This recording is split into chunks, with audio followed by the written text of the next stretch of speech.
Oke, selamat bergabung kembali adik-adik pelajar bersama Pak Hasben. Pada materi kita kali ini adalah persiapan SNBT 2023 untuk bidang studi pengetahuan kuantitatif. Kemarin sudah kita bahas sampai nomor 16 adik-adik pelajar. Sekarang kita lanjutkan nomor berikutnya, nomor 17.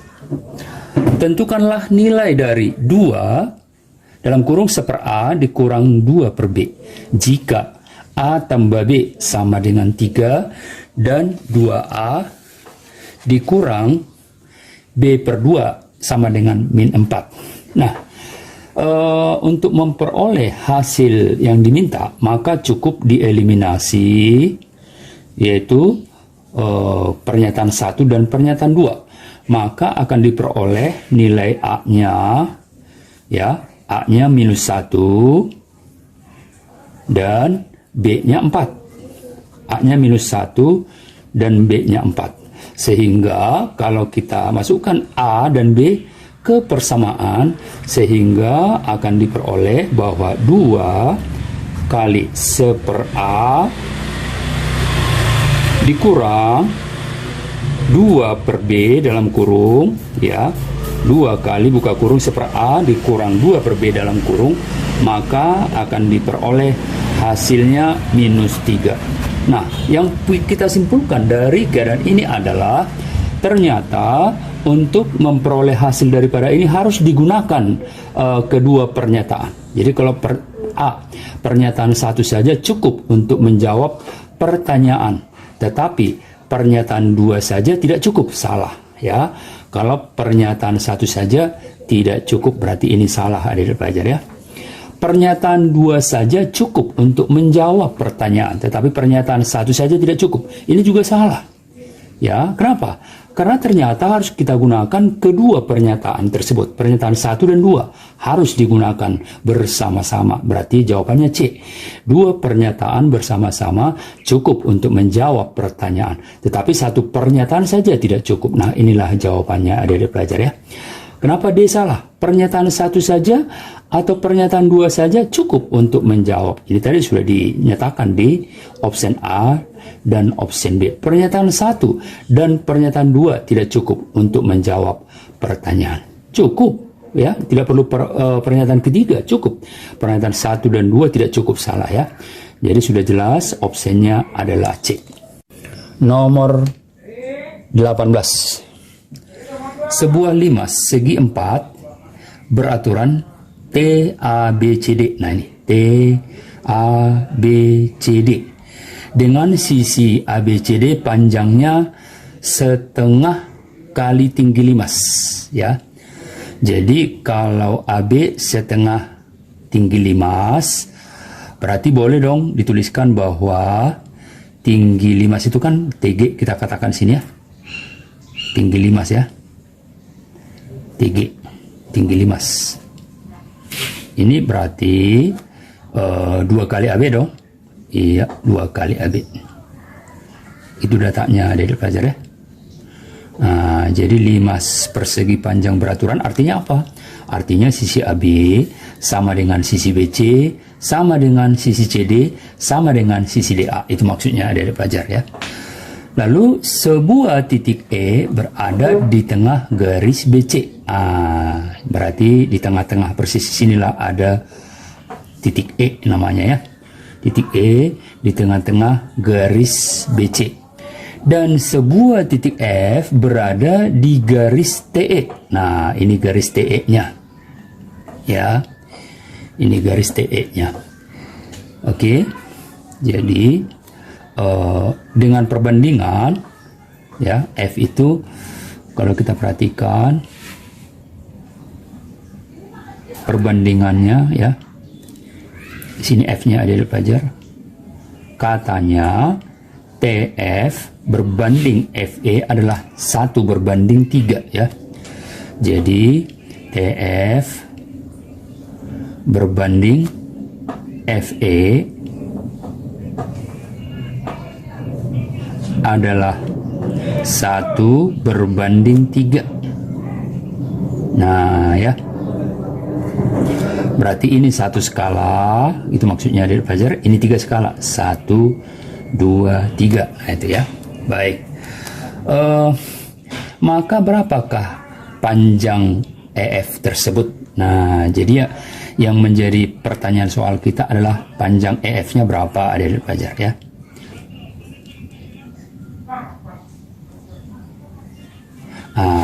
Sebentar ya. Jadi kalau limas itu sebetulnya adik-adik pelajar, ini ada juga ini ya, kemari garisnya, ada kemari, ada juga ke B, ada juga ke C ya, itu namanya limas. Ada ke D, ada dari T ke A, ada dari T ke B, ada dari T ke C.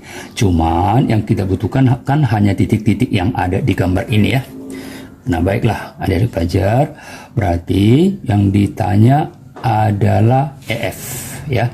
Nah sebelum EF kita harus cari terlebih dahulu ET ya, atau TE atau ET sama saja ya, secara Pitagoras ya. ET atau TE ya, ini maksudnya cara Pitagoras sama dengan akar dari ya, ini kan segitiga, ada pelajaran di sini siku-sikunya nih ya. Akar dari TG itu tingginya ya, tinggi limas kita, TG pangkat 2 ditambah garis jarak dari titik G ke E ya, G E pangkat 2. Nah itu ya. Nah sudah terlihat di soal adik-adik pelajar bahwa GE itu udah pasti setengah dari AB ya, karena dia dari pusat ke E. Nah jadi tidak lain tidak bukan bahwa GE itu pasti setengah dari sisi AB. Nah ya, setengah dari sisi AB. Nah ini perhatikan ya. Atau setengah dari sisi AD juga, setengah dari sisi DC juga, setengah sisi dari BC juga. Nah itu ya. Nah dengan demikian ya, sedangkan tinggi TG juga tadi sudah ada ketentuannya. Kita perhatikan adik-adik pelajar di atas ya, bahwa tinggi atau TG tadi katanya sudah dijelasin di soal, di pernyataan, yaitu 2 kali AB ya, 2 kali panjang AB atau sisi AB. Nah udah tinggal masukin ke akar ya, akar dari, nah TG-nya kalau kita kuadratkan ya, 2AB dikuadratkan berapa adik-adik? 2 kuadrat berarti 4 ya, 4 AB kuadrat. Nah ya, 4 kali AB kuadrat. Nah begitu ya. Ditambah, nah ditambah GE. GE setengah AB, setengah kuadrat 1/4 tentunya ya, 1/4 dikali AB pangkat 2. Nah itu. Lalu kalau dijumlahkan 4 ditambah 1/4 sama dengan berapa? Berapa adik-adik? 4 ditambah 1/4 berarti 17/4 ya. Baik, 17/4, 4 ditambah 1/4 ya, dikali AB pangkat 2. Nah ini dia ya.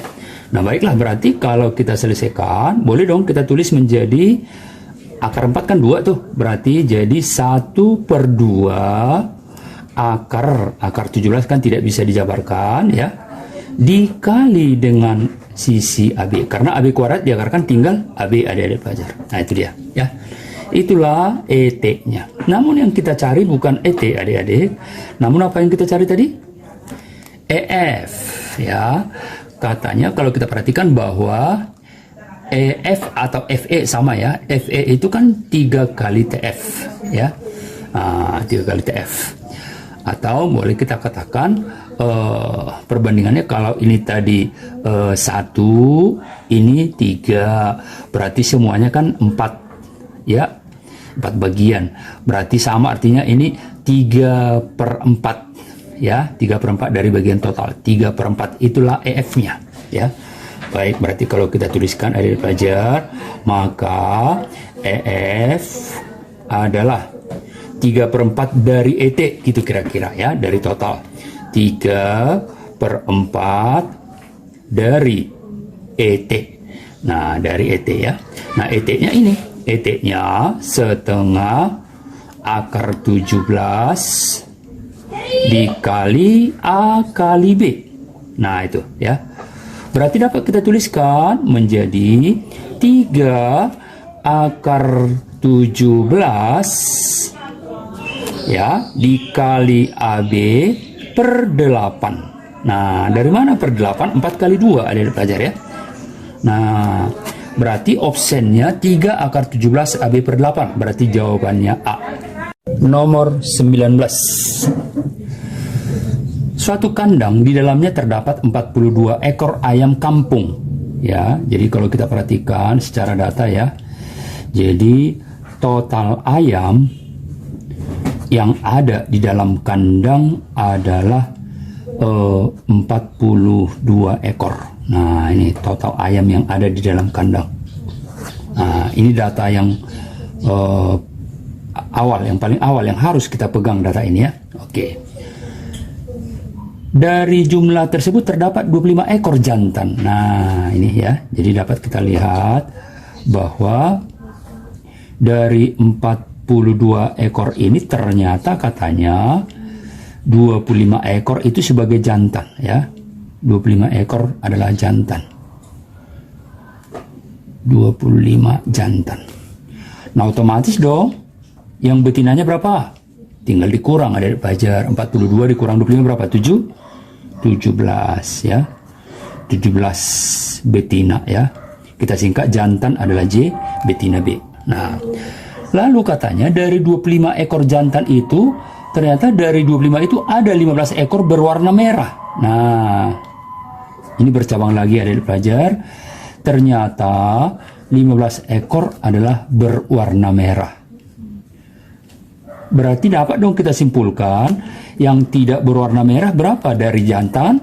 Berarti 25 dikurang 15 ya. Kita katakan itu tidak berwarna merah ya. Berarti 25 dikurang 15 berarti 10 ya. Oh, 10 katakanlah tidak merah ya, tidak merah.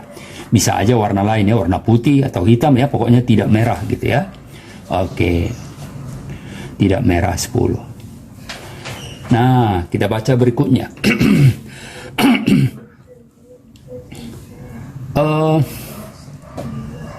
Total warna merah ya, setelah dihitung jumlah ayam berwarna merah dalam kandang adalah 25 ekor. Nah, jadi warna merah adik-adik ternyata secara total ada di dalam kandang setelah dihitung adalah 25 ekor. Ya, 25 ekor.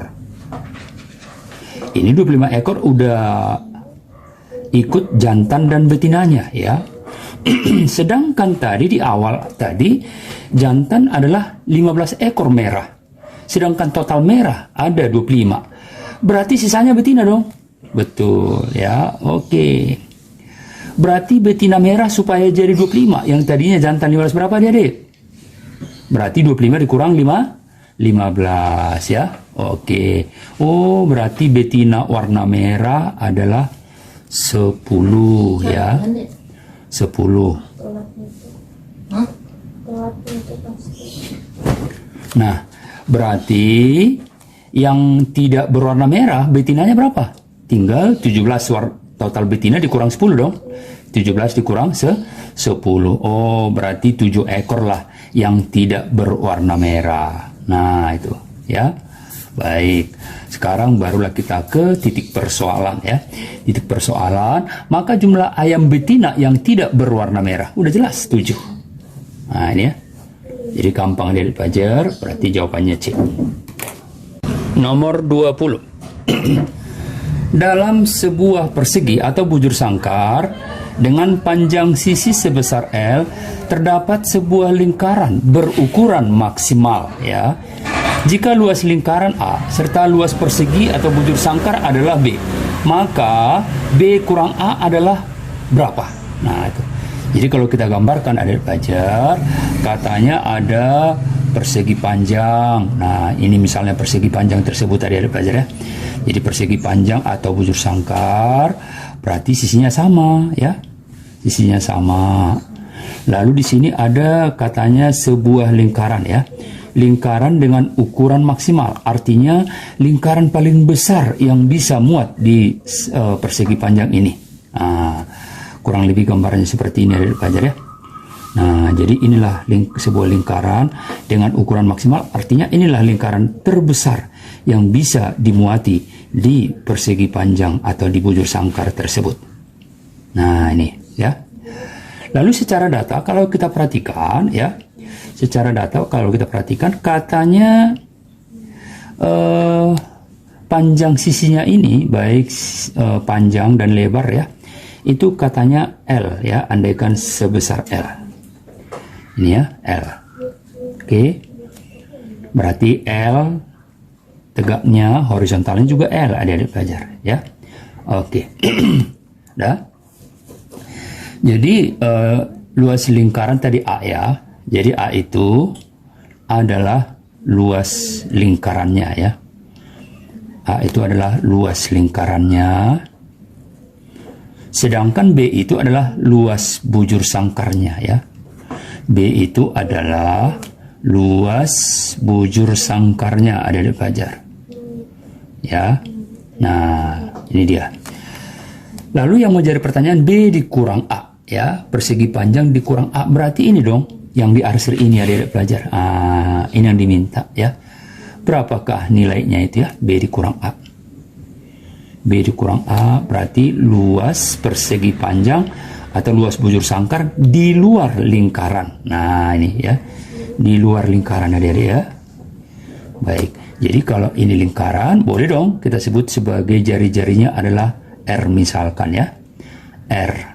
Nah, jari-jari R itu udah pasti kalau kita lihat di gambar adalah setengah dari L ya. Setengah dari L atau L per 2 sama ya. Setengah dari L. Baik. Nah, sekarang inti permasalahan adalah B dikurang A. B tadi adalah luas apa? Persegi panjang atau bujur sangkar. Luas persegi panjang masih ingat dong bujur sangkar? Sisi kali sisi, L kali L. Berarti L kuadrat, adik-adik ya. Dikurang luas lingkaran. Apa luas lingkaran, adik pelajar? VR kuadrat. Betul ya. VR kuadrat. Nah, R-nya kita ganti jadi setengah L, adik-adik. Baik, kita masukkan ya. Berarti L kuadrat dikurang V. Nah, R setengah L kali setengah L kan kuadrat, 1/4. Nah ya, 1/4 L kuadrat. Berarti boleh dong kita keluarkan L kuadratnya, adik-adik ya. Berarti L kuadrat dikeluarkan tinggal 1 min V per 4. Nah itu ya, min V per 4. Atau kalau kita sederhanakan lagi matematisnya, adik-adik, berarti L kuadrat dalam kurung ya, KPK-nya bolehlah kita buat 4 di bawah ya. Iya, 4 berarti jadi 4 di atas di sini. Ini V ya. Ini. Oke. Inilah hasilnya, adik-adik pelajar ya. Berarti L kuadrat 4 dikurang V per 4. Maka jawabannya adalah A. Baiklah adik-adik pelajar, semoga dipahami dengan baik. Jangan lupa di like, share, dan subscribe. Thank you.